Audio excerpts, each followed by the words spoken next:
and gentlemen, the Uncutt Podcast.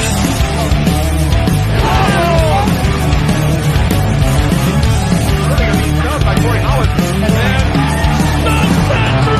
I had it all in the palm of my hand, but now I got a body in the back of my head. I couldn't choose Great Boris Malenko, but I can say there's many things that said it all. There it is. There it is. I feel stupid doing this today because the guest we got today, he's really got guns. He's got actual muscles and a better pose than you. That's true. So, well, how's everybody? How was everybody's New Year's? Party on. Yeah. I slept and Same. I proved that if you start Adam Cole's theme music at 11:58:22, you start your new year with a boom. So. Let's see. New Year's, I fell asleep. I didn't really care about the ball drop or any of that crap. My daughter turned 14 this week, so There we go. Happy birthday. God, I am aging like milk. You look terrible. So I know, man. It's been a long day. Shout out to the Macho Man. Yeah, shout out to Macho Man, and also tell your little baby dork ass friends to watch wresling. So That's true. And follow us. and follow at the Ace Nick White on Twitter, TikTok, at Rob Ungle 1974, Whatever. which was the year he turned 13, and at Love Panda 24x48. But everybody knows that by now. Hey, real quick before we bring in our guests, though, can we talk about Mr. Mr. Popularity over here on TikTok in the last little bit? Like, Jesus, look at you go! I gained 40 followers in a day because some beautiful man might have put me over on TikTok. So He gave you the rub. yeah. So and next week I don't do that often. GCW. So good for everybody. I get to see Cardona versus Rhino. You get to see Jacobs versus Shelley, which makes me hate you a little bit. And Kevin Nash. And Kevin Nash, yes. And our good friend Sabu. And our good friend of the show, Sabu. So Yeah. But anyway, let's talk about tonight's guest, man. Dude, I'm starstruck tonight, dude. I'm He emotional. really This is. was rad. I'm emotional, dude. Okay. We need you to calm down just a little bit. He's a little verklempt right now. All right. Talk amongst yourselves. Brother. Do you got a paper bag nearby just in case, brother? Just in case, like, does he need to hyperventilate? I'm okay, dude. I'm gonna go All with right. it. I'm gonna be a pro. All right. Van Dam. Well, Van Dam. tonight's guest, a living legend of the sport, man. He Spent really time in is. Florida, NWA, WWF, WCW. Probably, and he's been brought up on this show before as one of the coolest moments of the 1990s. Ladies and gentlemen, our guest tonight is going to be Barry Horowitz. His opponent from St. Petersburg, Florida. Hey, you guys. 231 Thanks. pounds, Appreciate it. Barry Great intro. Horowitz. I'm happy to be here. Blood filled with a citrus mixture, orange lime. Pussy drip when the thought of action come to mind. Born to ride, winter, spring, summer shine. Bonafide, eyes wide, running high. You don't want the revolution to be televised. Terrified from the Arab Mountain death camps. With the iron burning high, give you chest stamps. Phone calls with the cloth over the mouthpiece. With or without lead, burn about an ounce cheap. To the neck.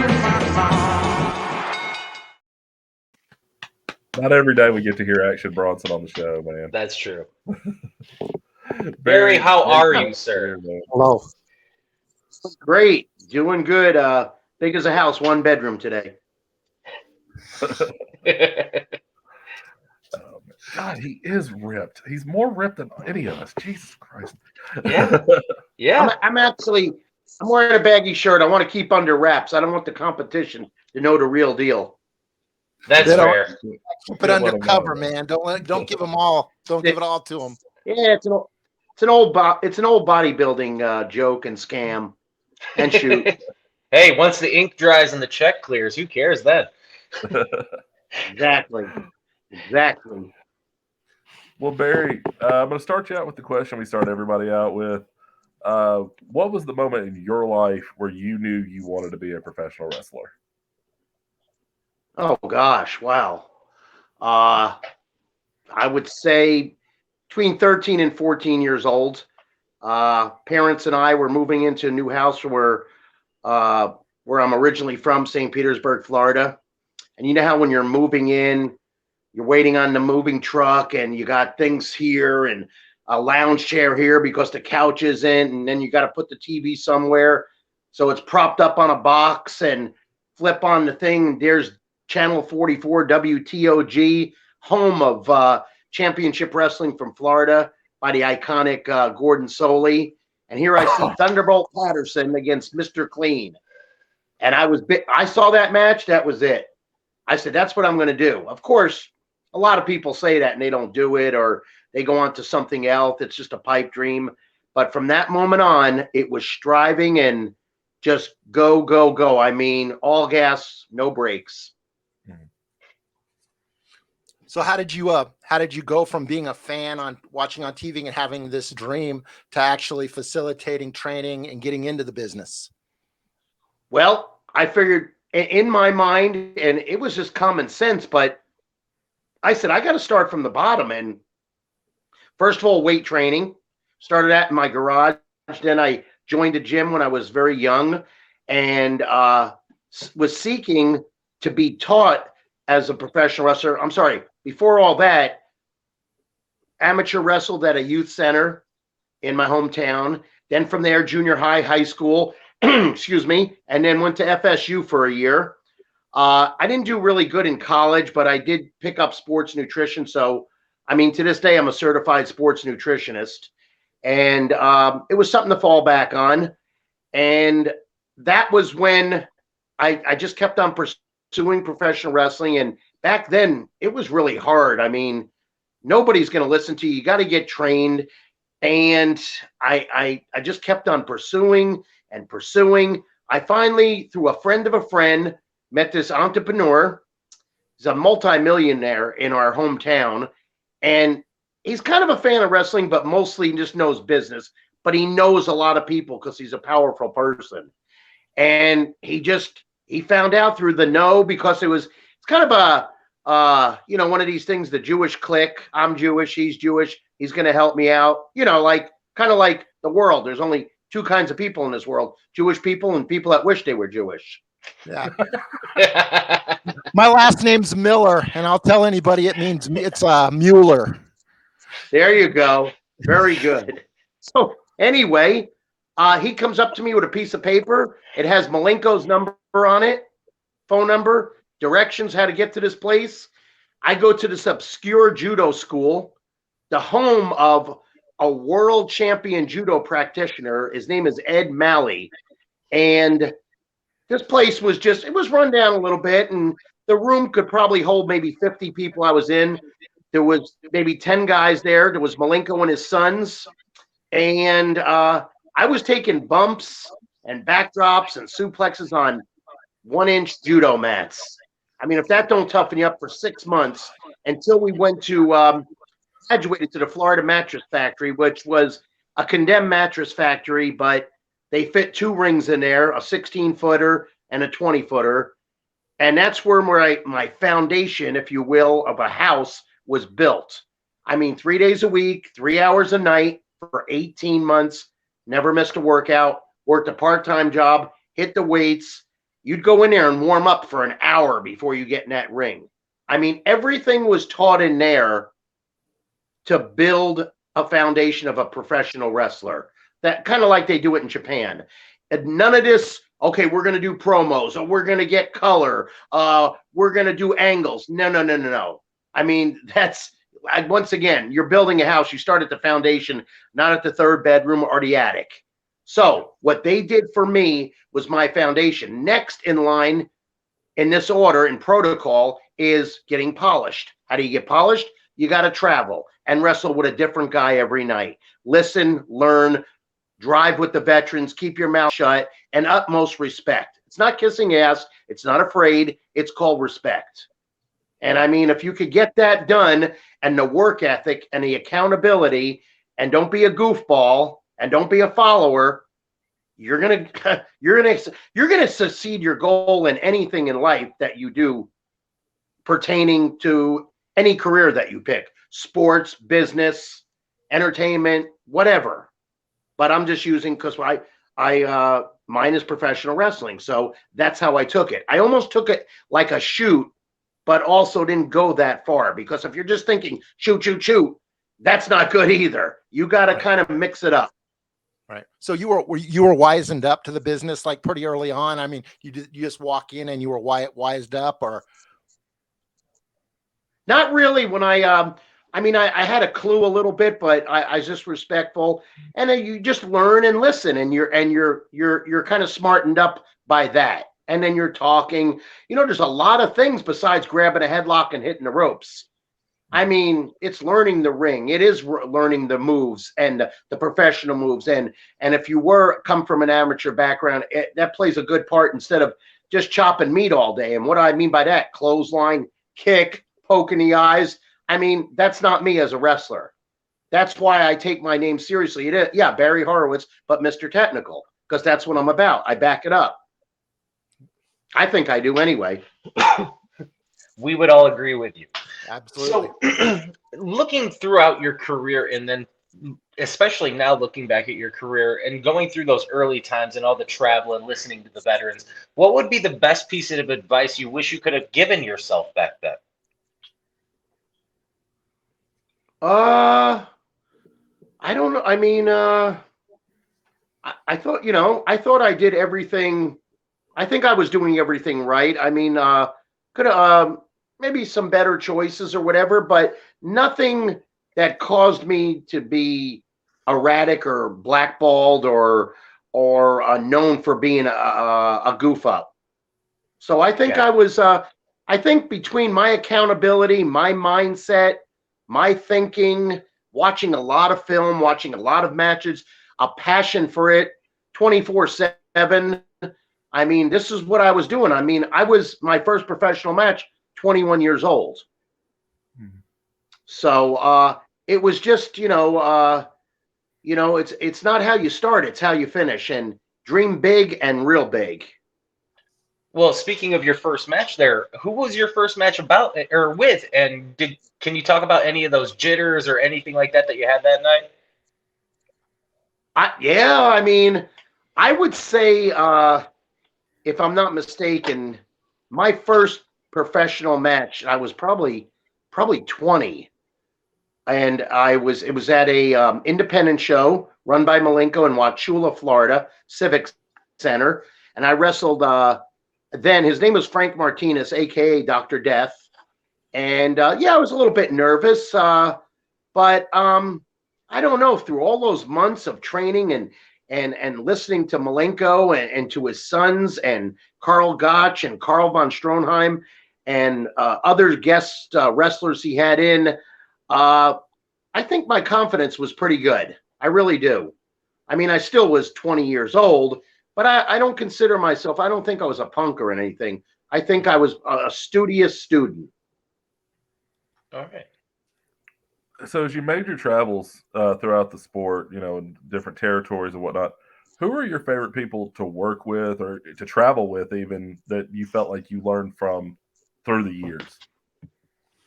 Well, I didn't travel with a lot of wrestlers. I mean, back when my first territory,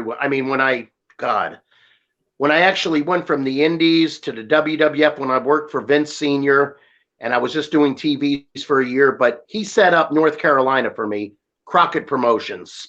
I was actually supposed to go to Portland through Jimmy Snuka, and that territory was filled up. So he got me into Charlotte, which I think was a better fit for me, because I was wrestling a different somebody 5 nights, 6 nights a week. We'd go to Canada once a month, and I went to every town in North, South Carolina, and Virginia, and bordering states. And I'm driving with mostly the referees, because they would take their car and all we had to do was give them transportation, trans money, we call it, for gas. And the cool part is they're driving us there and back. And I would travel for most part, Sonny Fargo, Tommy Young, excuse me, and Rufus R. Jones and handsome Jimmy Valiant, sometimes Vinny Valentino. And we were all pretty straight-laced, straight-edge guys. And get to the matches on time. They're done. Get back. Get something good to eat.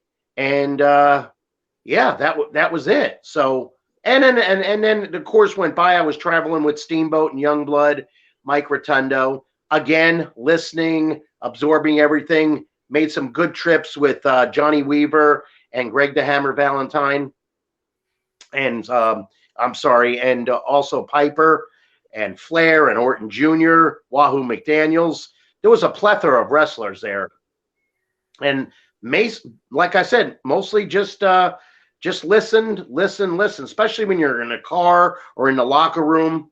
It just it plays a big part in being a total professional wrestler. And basically, when you get all of that done properly, you go, in my eyes, that's the difference between average, a good wrestler, and a great wrestler. Awesome. Well said.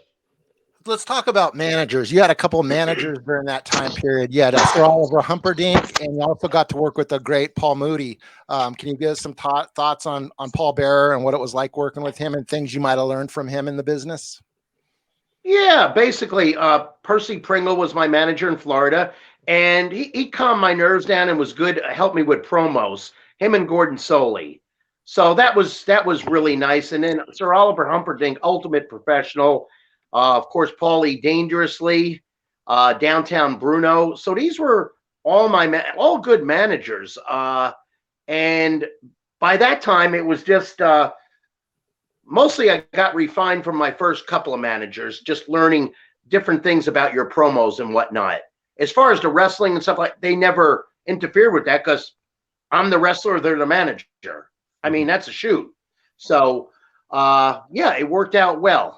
And it helped, and different things they've added a little bit of flavor to the stew. So, as you mentioned a few moments ago, you brought up Vince Sr. What would you say personally for you was the biggest difference in between working for Senior and Junior?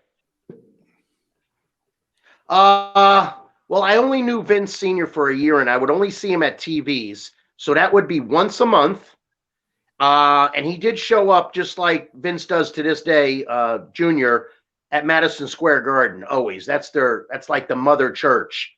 And I'm pretty sure, I don't know how Vince does now, but he's had all pay-per-views too. But Vince Sr. was more quiet, and he'd stay in the office with his son and maybe some of his circle of agents and what have you. I didn't get to talk to him that much, and he was pretty quiet, but I did speak to him at least twice to, hey, I need to progress from TV matches after a year. I think I want to go somewhere, because a lot of guys weren't doing that. They were, okay, I got a regular job. I want to be on TV. I got an average body. I mean, I got the job face on when I'm introduced and stuff. They're not really, there's no passion there. That's not what I signed up for. I signed up, any job I had before pro wrestling, I never told my employer I wasn't there for the mainstay. This was just to pay the bills and get going for pro wrestling. And I did carpentry work and construction and put roofs on, UPS. I did all of these things, restaurants, everything. I would do my job, but there was no passion. Passion was the pro wrestling, and I was going to have it. Because when I'm destined on something, again, I don't stop until I get it. I'm loving this interview, gentlemen. This is so cool. I'm having fun. That being said, I think what a lot of people who know you best for is when you were an enhancement talent, when you were working for WWF. So the one question I've always had, and I've asked a couple of guys I've met at Indy shows this question: was there ever a guy that came in, maybe a younger guy or a guy just starting out working for Vince, that wanted to make a name and decided he wanted to take liberties or try to stiff you a little bit? Was there ever a guy that just wasn't professional?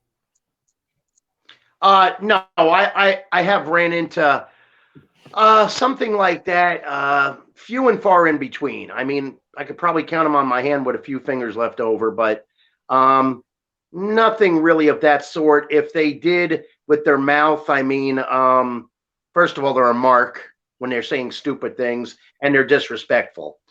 Most people I run into when I'm on the road now, because all I do now is I do meet and greets at the big, and I do virtual auctions. also my seminars.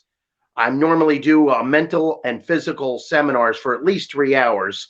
90% are respectful. Some don't know any better. Some weren't taught that. I'm not there to be their father or teacher or cut a promo on them unless I have to, and I really have to assert myself. Otherwise, it's their loss. Yeah, you were just I on never high did. spots last night, weren't you? Yes, I was. I was Yeah. gonna bring that up with a segue because I was saying I learned a lot of high spots when I worked for the Crockett promotion. I really did. It was actually known as a high spot territory. What does that mean? A lot of guys are hitting the ropes, and what I mean by that is I don't mean, I'm not going to go into it, but some of the product I see on TV, you know, when you do a high spot and it lasts over a minute, you know it's choreographed. Come on. Yeah. It's like watching Dancing with the Stars, and you're watching that 90-second dance. There's no way you could just pull out. It's got to be practiced and choreographed. I don't want that in my matches. I want it to look like they know it's pro wrestling, but I think this is a half shoot. They've got to question themselves. You see what I mean? Yeah. That's the So, illusion and the beauty of it. Right. Exactly. That's the artistry of it. And so that's I'm a big believer in that. So a lot of this kind of goes with that same territory. Kind of goes with that same territory here. Robbie, hold on. What's up? Yeah, I'm sorry. I'm sorry. You know what happens? I've got so much in here that I'll have 5 stories.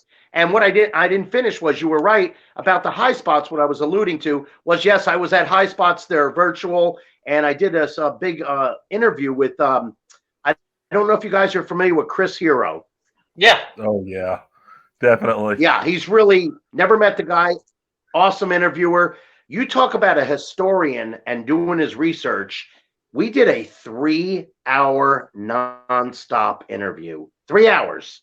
That's wild. Like we're doing right now, only he's sitting across from me, and we're you'll see it. It's their new set at High Spots. And let me tell you something. I mean, I've got a lot of things going. I was going to tell you later, but you know, my seminars and whatnot, and I'm doing really well on Cameo and ProWrestlingTees.com. This High Spots, I got to shoot with this. I've never seen anything like this, and I'm not getting paid to do this. I'm being honest, because there's some crappy places I've been to, and it's not my place to knock, or unless they did something detrimental to me. But first of all, utmost professionals there.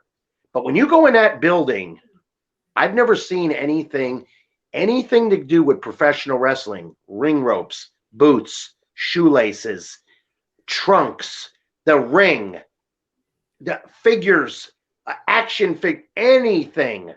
Thousands upon thousands, and there's more of it in other warehouses. I never seen anything like it. The crew alone filming me, there's 5 or 6 guys. You got 3 IT guys. Nobody's making mistakes. Everybody's having fun. They're professional. I mean, I was spoiled. I really was. I mean, transportation, it was just, and it went so fast, and I was there. I've only been home. I haven't been home 24 hours yet.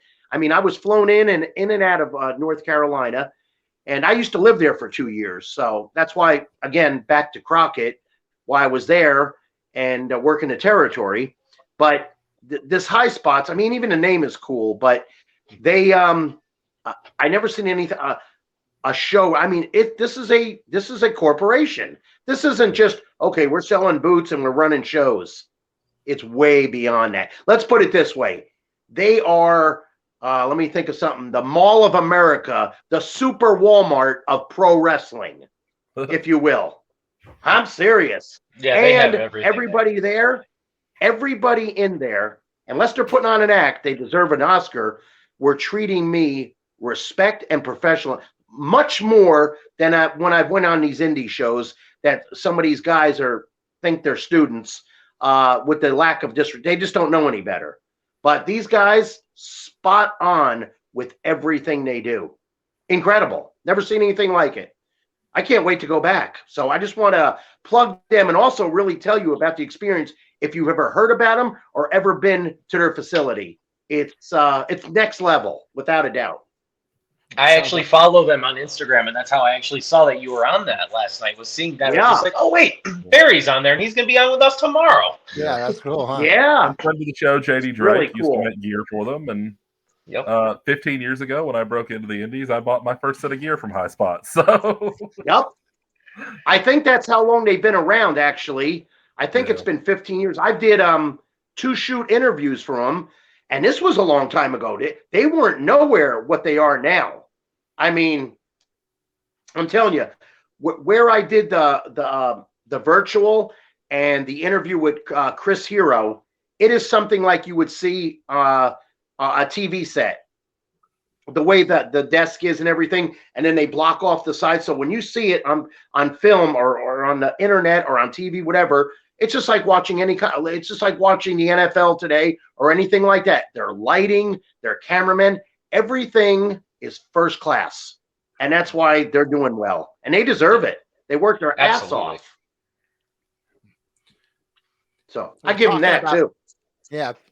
So they got the respect, but let's talk about anti-respect and lack of respect. You know, you hear a lot of stories about pro wrestlers, you know, going into establishments like nightclubs and bars, and you know, they'll say, "Hey, you're that tough guy on TV." Now, doing that to a guy like Shawn Michaels or a guy like Triple H or Road Warrior Hawk, you know, those guys that are, you know, stars in the business.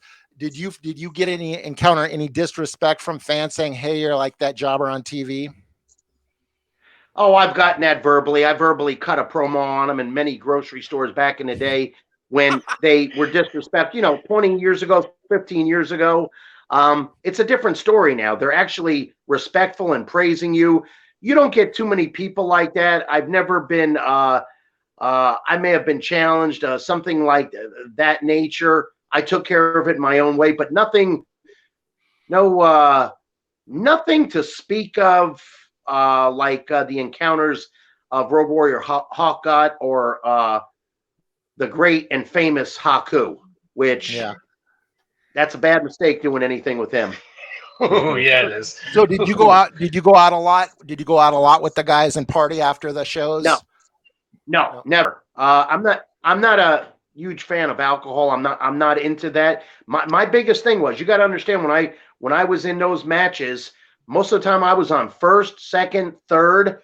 Hey, I'm all about, I got to get back. I got to eat good. I need my 8 hours sleep because I either got to get up for a flight or an early flight, got to get to the town, got to find a gym, got to find a hotel. It's all business. Like when I was living in Charlotte, when I was living in Nashville, Tennessee, and now I'm back home, when I'm in the car going to the airport, my green light is on. I'm in a different mode. I'm not Barry Horowitz, the family man, no more. It's time to go to work. It's all about that. It's not about going to the movies or sightseeing or no. If I got time off and I'm in Japan or anything, it's all about the gym. I'm not there to frivol money away and do this. Yeah, some souvenirs here and there for the family and my house, but it's all about work. It's almost like, again, shoot mode, but not. Bob Backlund said this really well to me one time. You don't want to overthink it. You don't want to underthink it. You want to keep it right in the middle. And think about it. When you're doing something with passion, to overthink it, simple. To underthink it, you're a dumbass. You're not thinking at all. But to keep it in the middle and you're on a tightrope and you don't want to fall, that's hard work. And that's what I do. So let's ask a little bit of a different question, because all three of us, we all have our favorite Barry Horowitz moment. But let's ask you, what is your favorite moment that you've had throughout your entire career? Wow. That's a big question. Yeah, it is. It's awesome. It's a great question. I've had a lot, but if I have to pick in the top 5 in this order, getting a push in my home state of Florida and defeating Mike Graham for the Florida heavyweight title. One of my heroes, him and Don Morocco and Bob Orton Jr. and Dick Slater and Bob Roop. I mean, and Brian Blair, Steve Kern. It was a dream come true. I mean, not too many guys from Florida get that kind of push in Florida. There's only a handful of us. And second would be getting the push with Skip, with the SummerSlam, with the captain of my team, a Survivor Series, going to Royal Rumble, in your house matches, celebrity softball games, the Slammies. I mean, I was a part of everything. So it was just that whole And- experience, that whole ride. Yes. Yeah. And I really, I worked hard for it. None of this, my name, my pat on the back, none of this was favors. I worked for everything. I don't know. I didn't have a clique in the business. I didn't have a buddy. I didn't have a father. I didn't have a brother. None of that. There was none of that. No ass kissing, no nothing. It was all about work for me. So every day I look at myself in the mirror or I think about my career, I know nothing was handed to me. Nothing. That's a shoot. I love this show, guys. Like I just feel like I learned so much every show, just in a different way. It's so rad. Seriously. As it relates to the skip match, like the famous you hitting the 3/4 Nelson roll up, the whole thing. How did that get pitched to you? Because I mean, clearly it wasn't normal for a guy that was in your position to get that kind of moment. So who threw that idea to you, and did they tell you it was going to be a whole story, or was it just, hey, we're going to do this thing with Skip tonight? No, they kind of lightly coded. We're going to put you over Skip tonight. We don't know how it's going to work, but if it works good, we're going to prolong it. And it did go for about a year. I was in every main show as far as paid per views and promos and TV. So that's how it was pitched. As far as that finish, I was supposed to go over. The original finish was an Oklahoma roll. And it's kind of common and basic. I first saw it. I think I remember Jerry Briscoe doing it in Florida. I've seen a 1, 2, 3 kid use it. And I said, here's your chance. But I didn't want to come across like, I'll do whatever I'm told. But when I know the moment's right, and I remember the agent setting up the show, the match was Mike Rotundo. And I said, Mike, if you don't mind, I said, it's kind of common, but nobody has seen a 3/4 grapevine. In the amateur ranks, it's called a ball and chain. I said, nobody's ever seen it. And he didn't even have to ask. He just okayed it. So if I didn't say that, it would have been the Oklahoma roll. And so I did that. And I think people loved it, and nobody does it. And I did it well. And I love doing that move and pinning combination. And really, in real life and in a real shoot situation, when you do that pinning combination, 3/4 grapevine, half Nelson, 3/4 grapevine, you're not kicking out. You can't. Yeah. You're locked in too tight. I remember even at like 11 years old watching that going. So anyway. Well, there's no way anybody's ever going to kick out of that thing. Just your whole body is just tied up in a ball. It's over, man. Right. It's locked up. Yeah. I want to go back to like 1991, 1992. Kerry Von Erich was, I think, the Intercontinental Champion, and he was supposed to be working with Iron Sheik Colonel Mustafa. The Sheik pulled some boner and ended up leaving the company. And you got thrown in as the substitute to wrestle Kerry Von Erich. Can you just shoot a little bit on working with Kerry in those last years? Yeah, I didn't know that. I've only worked with Kerry one time, and I think it was a Monday Night Raw, and it was filmed in Florida at the Sundome at USF. And I remember that match because that's, as far as I remember, it's the only time I ever wrestled him. And maybe I did take somebody's, but I really don't know that. I never heard that. And you hear a lot in wrestling, telephone, telegraph, tele-wrestler. And if you hear the story more than twice, it's probably true. But anyway, never heard that one, but who knows? It could have slipped by. But working with Kerry, it was okay.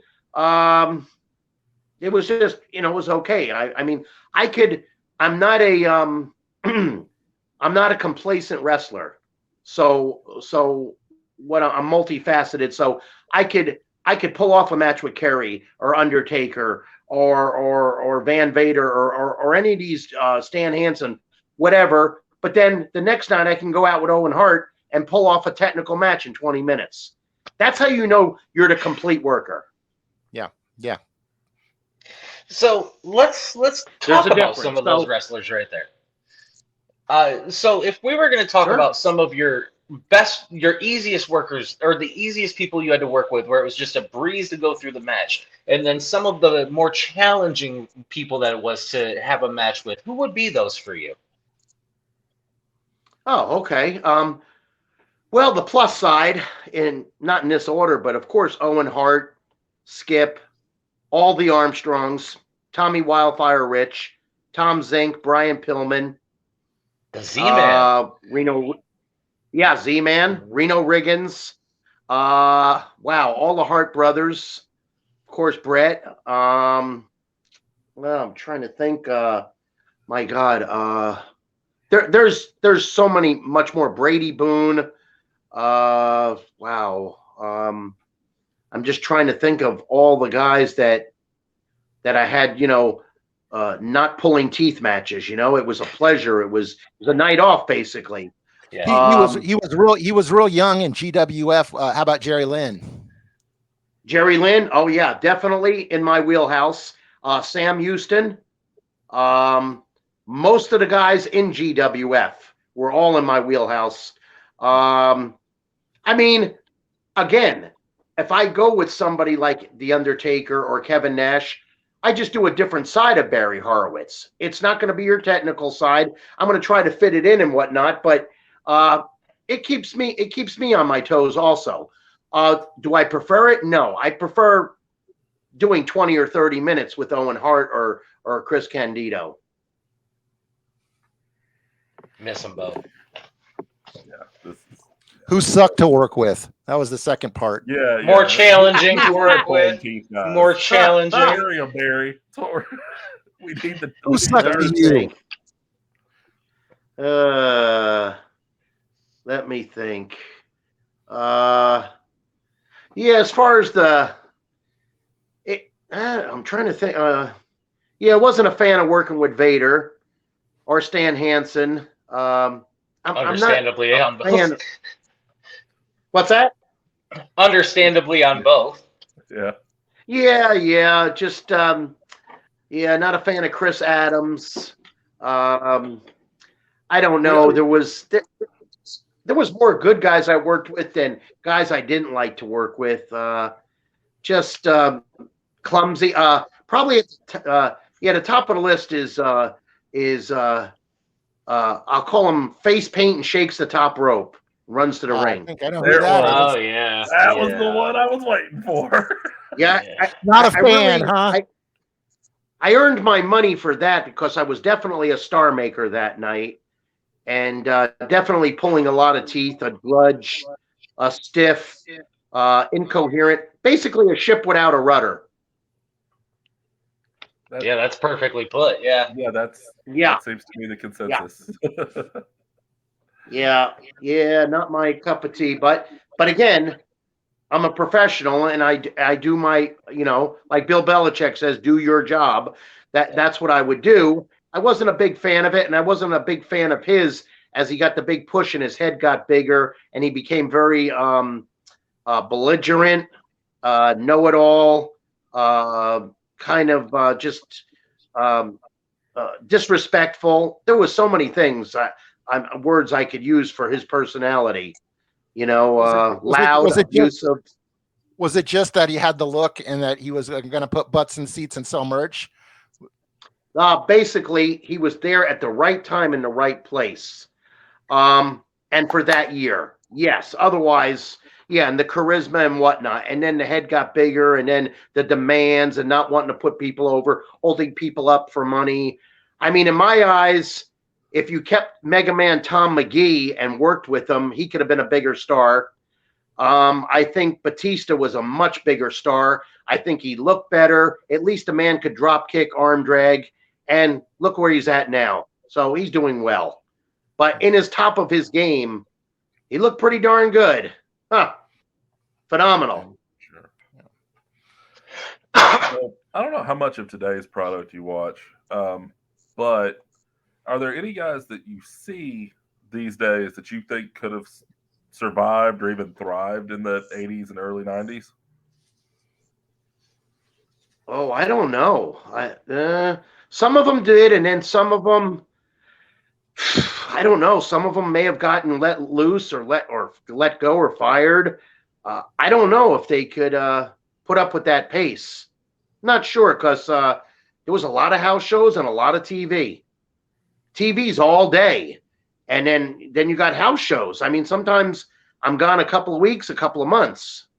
So then there was double shot weekends they did. Not too many guys know about that. I mean, I know I did it. I was on the plane with Hogan and Ron Bass, but they would put us in a small plane, one for the heels, one for the babies, 4 shows in 2 days. Saturday at noon, Saturday night at 8, and then start over Sunday. So I wrestled 4 times in 2 days. I know you started your first run in WWF. I know you started your first run in WWF in 1987. Were you a president at WrestleMania 3? No, actually, I started with them in 81. As far as under contract, you are right. 87. No, I wasn't. I wasn't there. I was there about 2 years, and then I had a severe neck injury. I was out 11 months, and then I signed with WCW, and then came back to WWF. Right. So what was the biggest crowd you ever performed in front of? Wow. Oh crap. There's been quite a few. Like for instance, sold out Madison Square Garden, sold out Birmingham Civic Center, which is a big building in Alabama. I was at some venues in Germany and England. Now think about what I'm about to say, because I'm a big fan of this, and we'll get to this in a minute. It looked like when I looked from the back, and then when I was in the ring, I was at a Garth Brooks concert. The big ones where he's flying through the air. Arenas, I'm talking about when he was, what was it, 20 years ago? I mean, he still packs them in, but I'm talking about when he was, you know what I'm saying? Top. He just sold out. Look at some of those videos. That's what it looked like. And what's that? No, just like Nissan Stadium like 5 nights in a row last year. Nissan Stadium, the big one in Nashville, he's still selling them out. Oh yeah. I mean, yes. I mean, I'm a huge country music fan. I was in Joe Diffie's #1 country music video of the year on CMT, and also it was the #1 song. If you look it up, it's Pickup Man. You'll see me in there about 4 times. And I'm just a huge country music fan. I've been backstage at the Opry. I stood in that circle. I've met a lot of famous people and backstage, and I'm just a huge fan of it. It's my passion. It's my second hobby. I mean, I can't carry a tune if it had handles, but I do appreciate good country music. I love it. No, do you play any instruments? No. I had a joke for that, but I didn't want to go there. But yeah, it wouldn't make me look bad. You're good.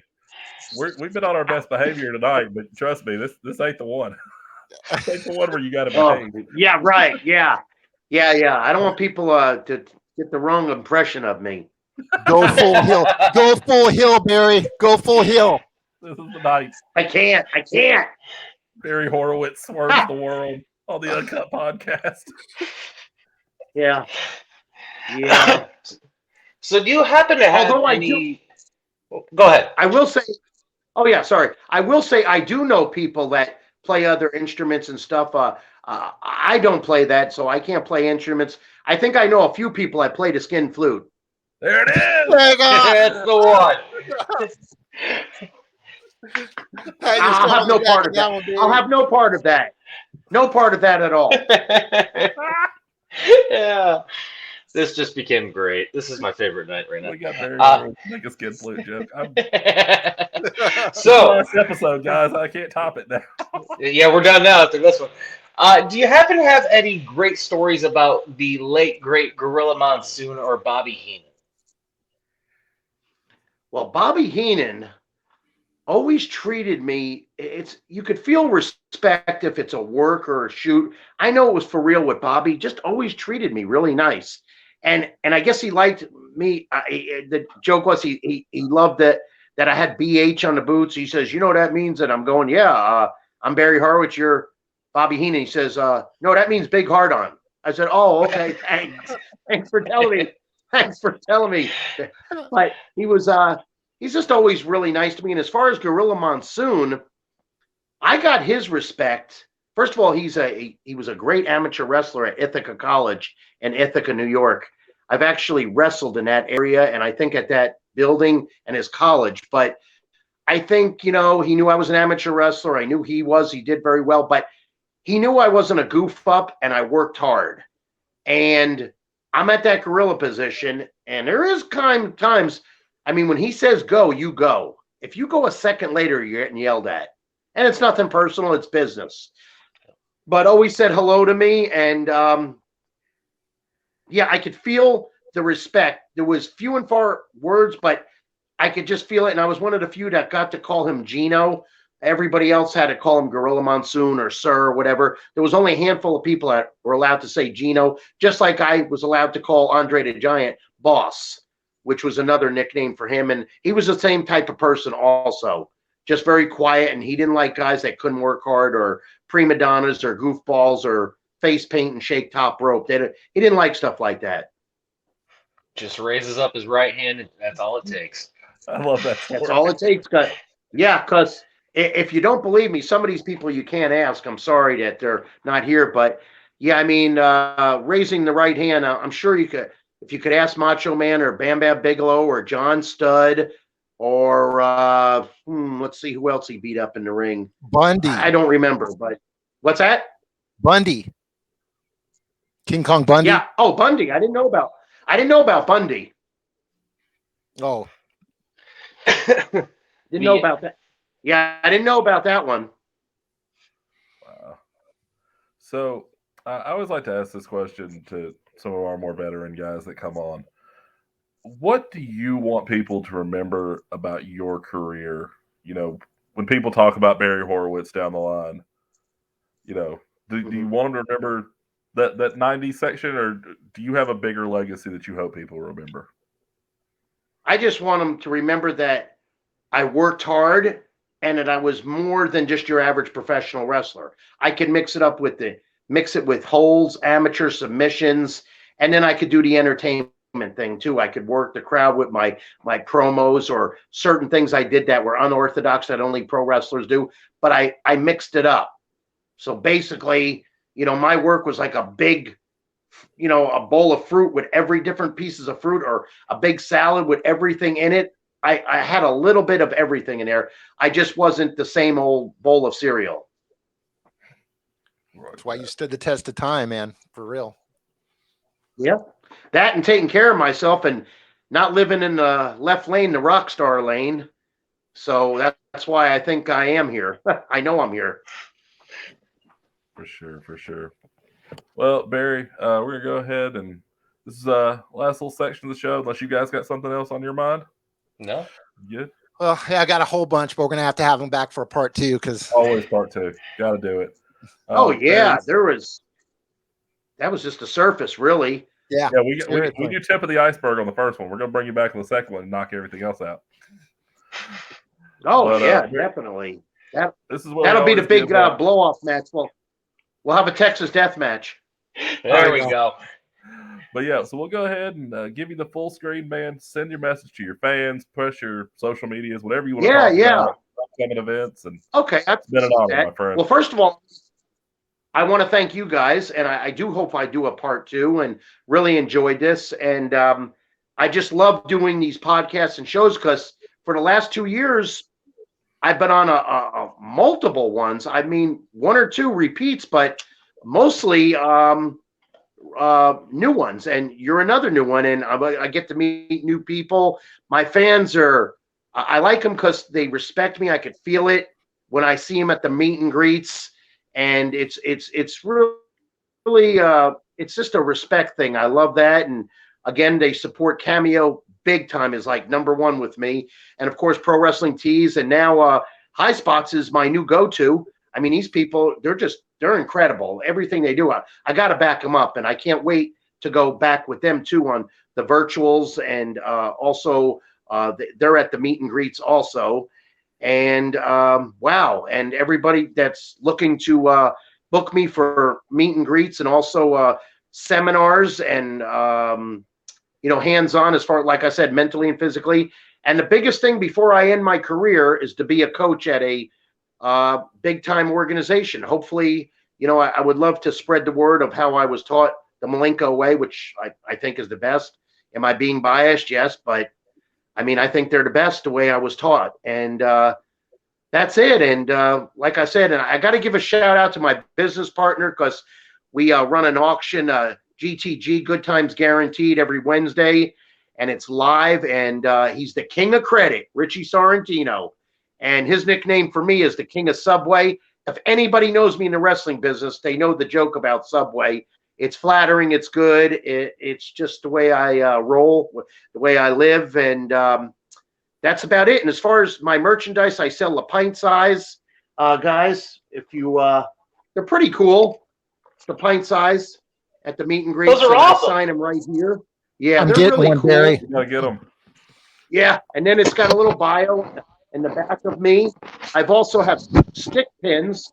I sold out, so I've got one. It's like about this big, and you stick them on your shirt. Or I know Ozzy Osbourne wears a lot of that stuff on his hats, and it's got me patting myself on the back. My new trading card is like an oil painting, and Zombie Sailor, as we speak, is making a action figure, old school 90s, of Barry Horowitz. It should be ready actually in a few months. Another organization I can't mention is making the ones that are comparable to Hasbro back in the day. Woo. And excuse me 1 minute here. Sorry. Excuse me, guys. My attire. Just got back from the gym like 2 hours ago. But anyway, my plushie, which is, this thing is cool. Oh, I need that. I mean, the face That's is so identical. right. This, look at this. This thing is 22 inches high, 15 inches wide. It weighs a pound. Check this out. That's amazing. It's unbelievable. It's really cool. And where can they get that, Barry? That is my merch. What's that? Where can we get that? Well, this stuff right here, right now, what I'm doing is I do it like last night for High Spots, we do virtuals. And what they do is I sign them. The difference is you may get some of this stuff off the internet, but it's not signed by me in front of you. It's legit. Mm-hmm. So the virtuals, and then, of course, at the meet and greets, when I'm at the big event or Icons of Wrestling or any of these, we have small ones, we have big ones.